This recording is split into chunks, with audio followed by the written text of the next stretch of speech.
I have us on page 40, and I believe we were down a ways. Can someone tell me what lines we were on page 40? It was near to the end, I think. It's an extraordinary passage, this one, so we need to cover quite a bit in depth. We do have, does anyone remember?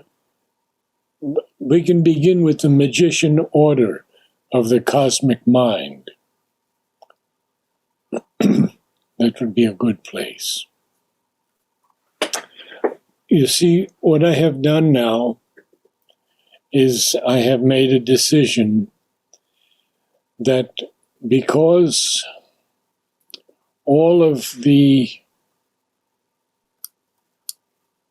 because so much of Savitri, Sri Aurobindo capitalizes words, then I have decided to include all the capitalized words with his definitions, or mothers.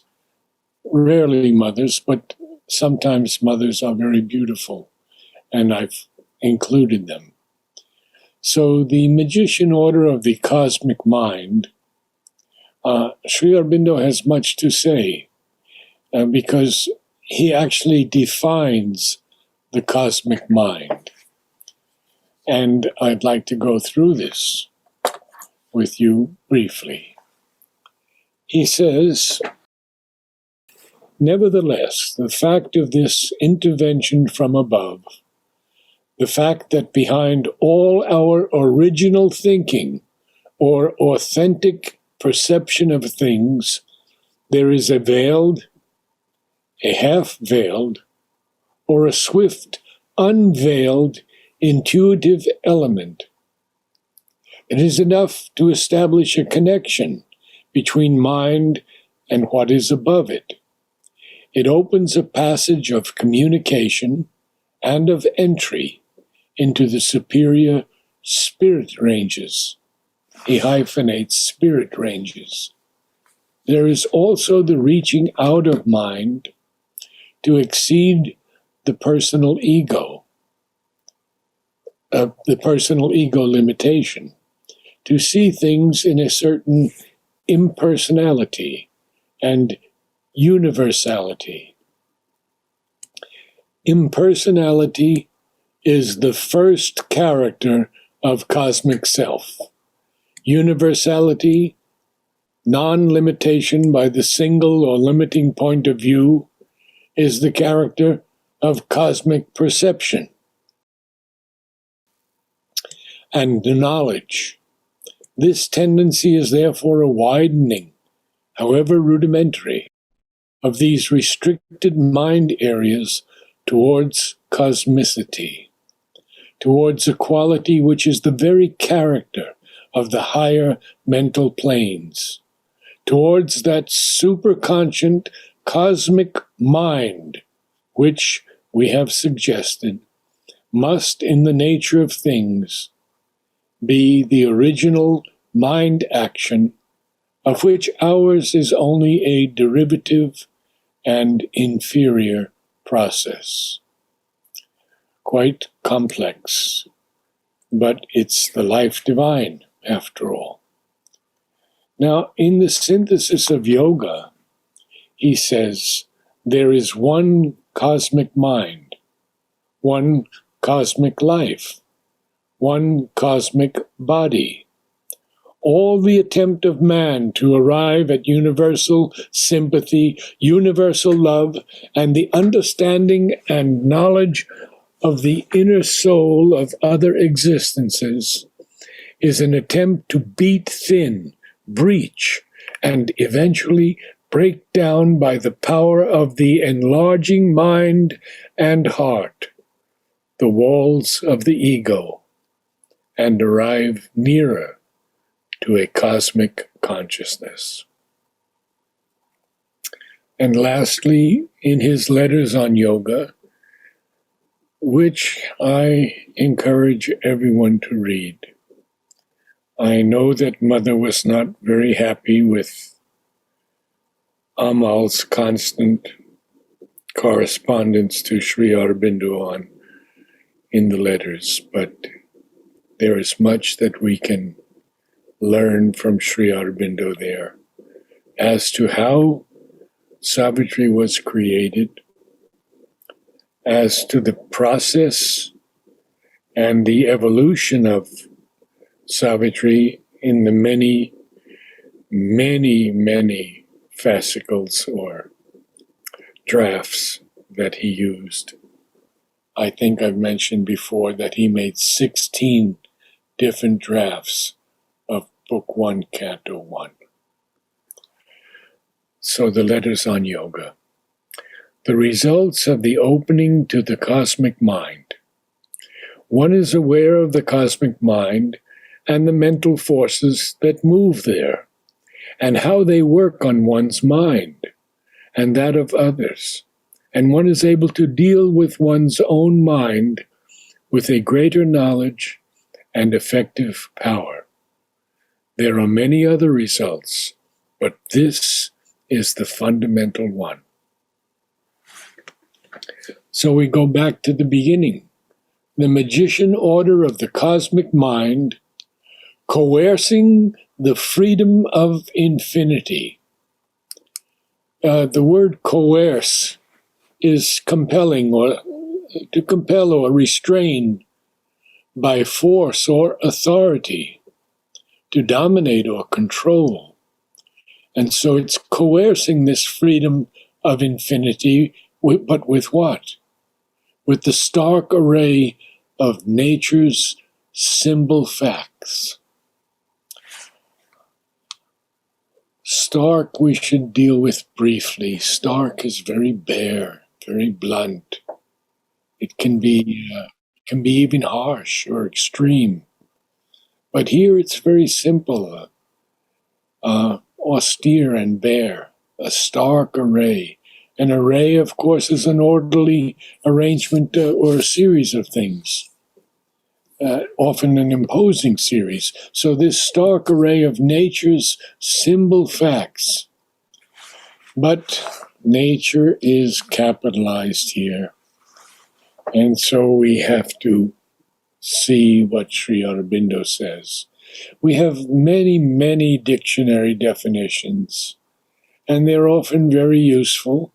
But whenever we can go directly to Sri Aurobindo, this is what we should do, because he gives us the truth of these words that nothing else can offer. He says nature is an active force of conscious being, which realizes itself in its powers of self-experience, its powers of knowledge, will, self-delight, self-formulation, with all their marvelous variations, inversions, conservations, and conversions of energy, even perversions, is what we call prakriti, or nature, in ourselves as in the cosmos. And in the Life Divine, he gives us, all nature is simply the seer will, the knowledge force of the conscious being at work to evolve in force and form all the inevitable truth of the idea into which it has originally thrown itself. And in his book, Essays Divine and Human, he says, for nature is nothing but the will of God in action. And then we go back, coercing the freedom of infinity with the stark array of nature's symbol facts and life's incessant signals of event. An incessant signal, a signal that continues without interruption. It's ceaseless. It's unending. And what do these things do? They transmuted chance recurrences into laws. To transmute is to change from one nature or substance or form or even condition into another. To convert, in essence. And these recurrences, these are things that happen again and again. They keep reappearing. And what happened here? Transmuted chance recurrences into laws, a chaos of signs into a universe. So the coercing of the freedom of infinity, these symbol facts of nature, and the incessant signals of event in life, and these chance recurrences that are transmuted into laws, out of this chaos of signs is created a universe. And then there's a full stop, and he begins again. Out of the rich wonders and the intricate whirls. A whirl is a kind of spiral, something that curls or swirls. And what are these whirls? Of the spirit's dance with matter as its mask. How beautiful. The spirit's dance with matter as its mask. What does Sri Aurobindo tell us about matter? You know, there's so much we could devote the whole morning to that alone. But I'll give you some very important statements from him. In the Life Divine, he says to us, matter is by no means fundamentally real.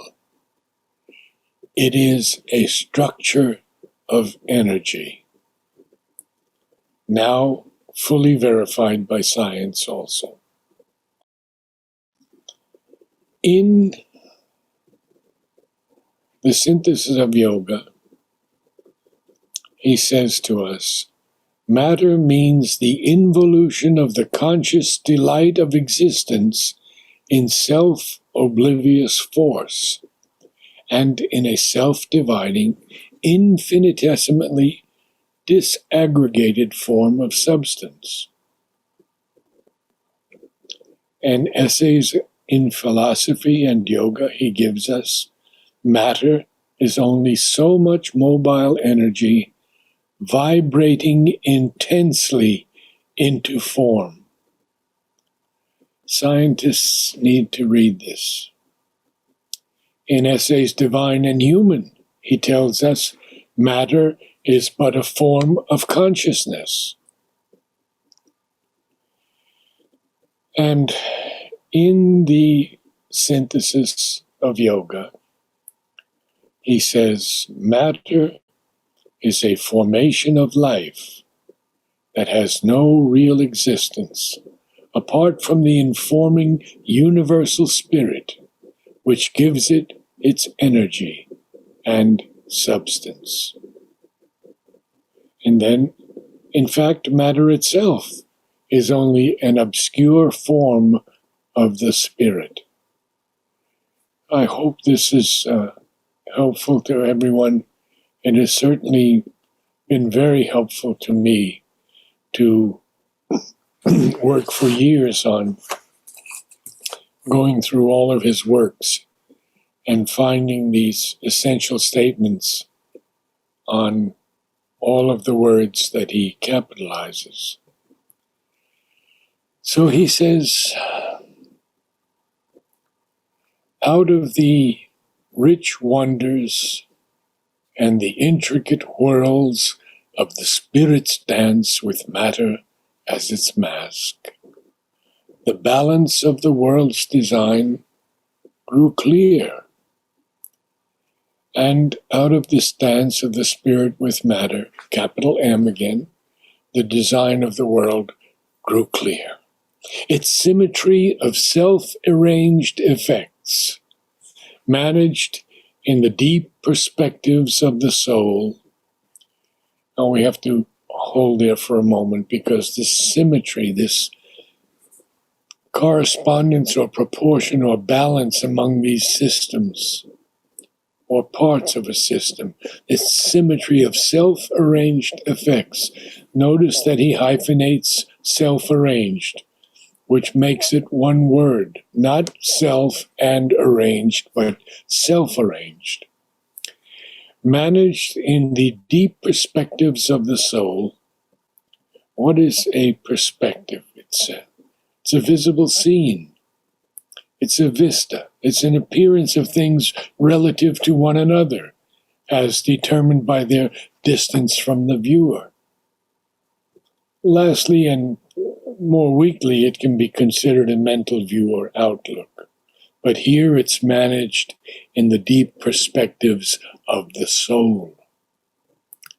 And the realism of its elusive art. Elusive, of course, is deceptive or unreal. And yet, there's a realism of its elusive art. Its logic of infinite intelligence, its magic of a changing eternity. And through all of this above, we learn of the world's design and the magic of a changing eternity. And yet, there is more. A glimpse was caught of things forever unknown. The letters stood out of the unmoving word. And here word is capitalized and very, very important. In the future poetry, which few people ever read, Sri Aurobindo says, the word is a sound expression of the idea.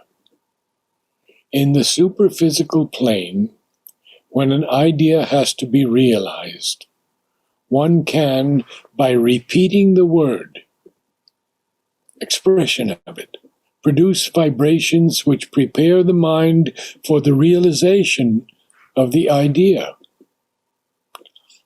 That is the principle of the mantras and of japa. One repeats the name of the divine, and the vibrations created in the consciousness prepare the realization of the divine. Let me read that again. It's so important. That is the principle of the mantras and of japa. One repeats the name of the divine, and the vibrations created in the consciousness prepare the realization of the divine. Sri Aurobindo goes on to say, it is the same idea that is expressed in the Bible. God said, "Let there be light," and there was light. It is creation by the Word. In the Life Divine, he says, the silent and the active Brahman are not different, opposite, and irreconcilable entities, the one denying, the other affirming a cosmic illusion. They are one Brahman in two aspects, positive and negative, and each is necessary to the other. It is out of this silence that the Word, which creates the worlds, forever proceeds, for the Word expresses that which is self-hidden in the silence. And I must tell you that this is how the word or the sound or the syllable Om came to me. When we began to aspire to bring down the new music, the Adesh, the first Adesh that Mother gave to me, of many. We would sing in small groups or larger choirs. Someone would read a poem, a few lines of something. A few people would begin, and we would have all kinds of sounds. It would be beautiful sounds. It was very beautiful. But nearly 20 years ago now, I was given the word Om as the essential and only word for the Om choir. Let us continue then with Savitri. So we have a glimpse was caught of things forever unknown. The letters stood out of the unmoving word. In the immutable, nameless origin was seen emerging as from fathomless seas the trail of ideas that made the world. And I have to stop here for a bit because there's so much to share with you. In the immutable, nameless origin, something that is immutable is not subject or susceptible to change. The origin, the first stage of existence, the beginning, was seen emerging as from fathomless seas.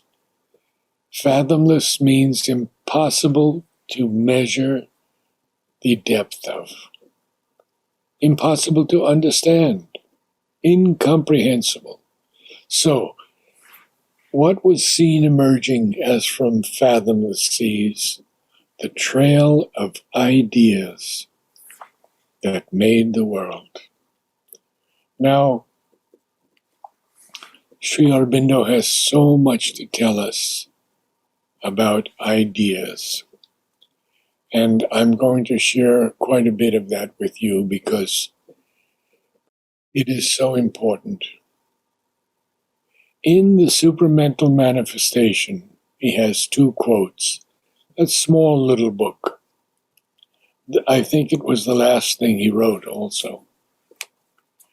The idea is the realization of a truth in consciousness, as the fact is its realization in power. And the second quote, the idea is not a reflection of the external fact, which it so much exceeds. Rather, the fact is only a partial reflection of the idea which has created it. Now, he's going to introduce a new term to us,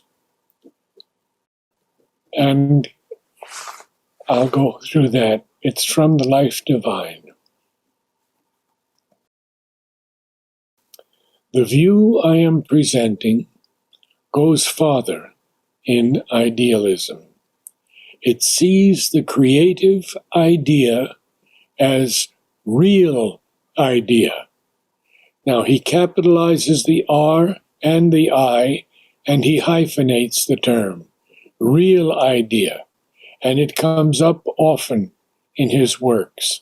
That is to say, a power of conscious force expressive of real being, born out of real being, and partaking its nature, and partaking of its nature, and neither a child of the void nor a weaver of fictions. It is conscious reality, capital R, throwing itself into mutable forms of its own imperishable and immutable substance. The world is therefore not a figment of conception in the universal mind, but a conscious birth of that which is beyond mind into forms of itself. And he continues in the Life Divine, in supermind being, consciousness of knowledge and consciousness of will are not divided, as they seem to be in our mental operations. They are a trinity, one movement with three effective aspects. Each has its own effect. Being gives the effect of substance. Consciousness, the effect of knowledge, of the self-guiding and shaping idea, of comprehension and apprehension. Will gives the effect of self-fulfilling force. But the idea is only the light of the reality illumining itself. It is not mental thought, nor imagination, but effective self-awareness. It is real idea.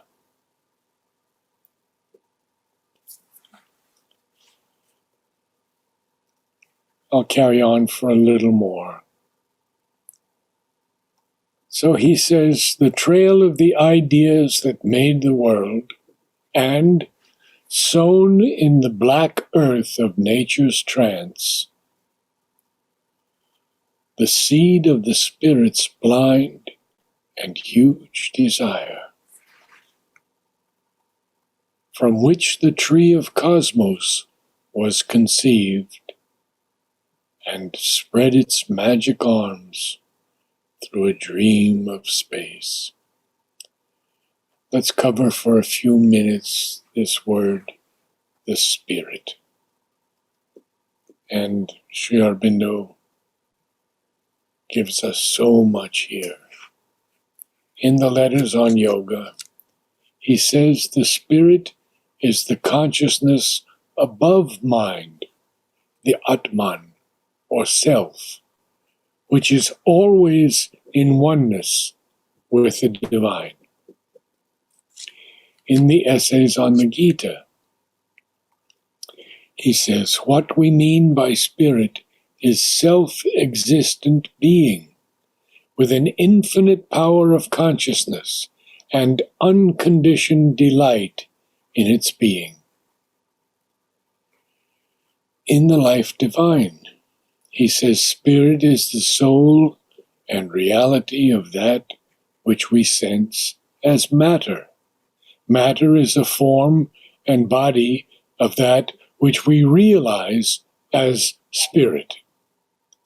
And in the human cycle, he says the nature of the spirit is a spacious inner freedom and a large unity into which each man must be allowed to grow according to his own nature. So important.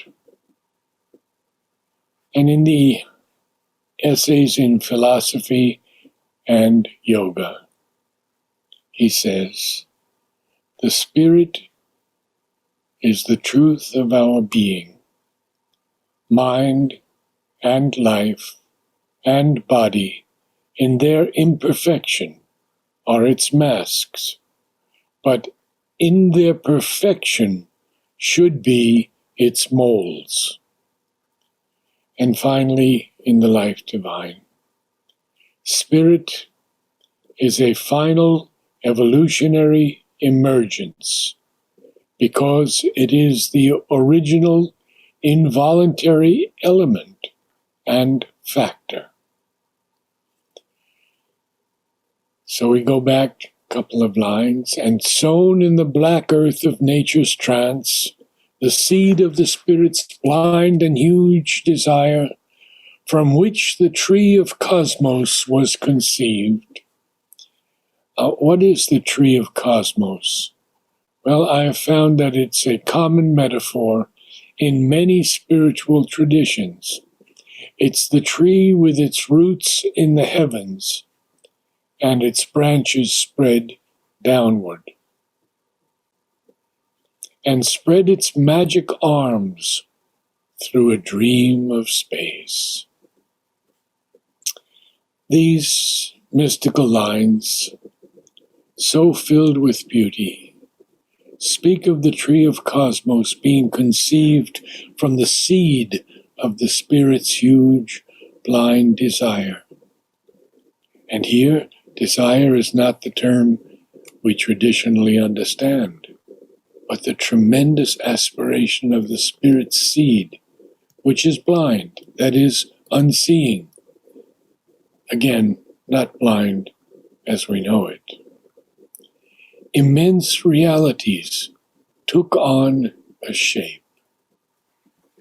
There looked out from the shadow of the unknown the bodiless namelessness that saw God born, and tries to gain from the mortal's mind and soul a deathless body and a divine name. So let me just go briefly. I know I'm running a little late, but we should understand a little bit about the unknown that Sri Aurobindo capitalizes here.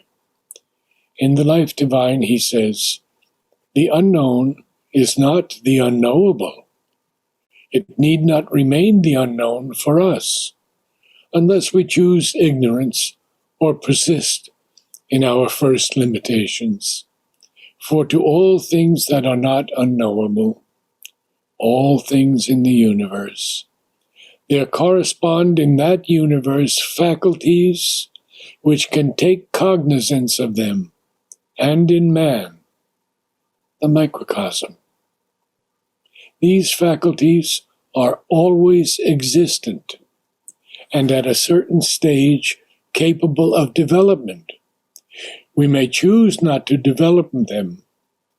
Where they are partially developed, we may discourage and impose upon them a kind of atrophy. But fundamentally, all possible knowledge is knowledge within the power of humanity.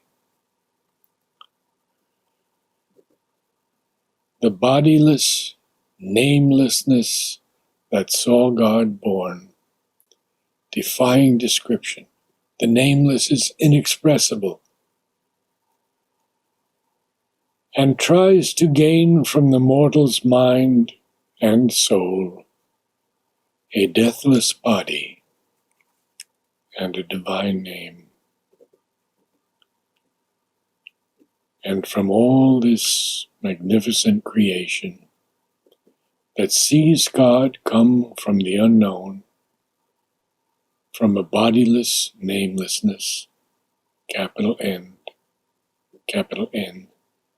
trying to gain from our minds and souls a deathless body and a divine name.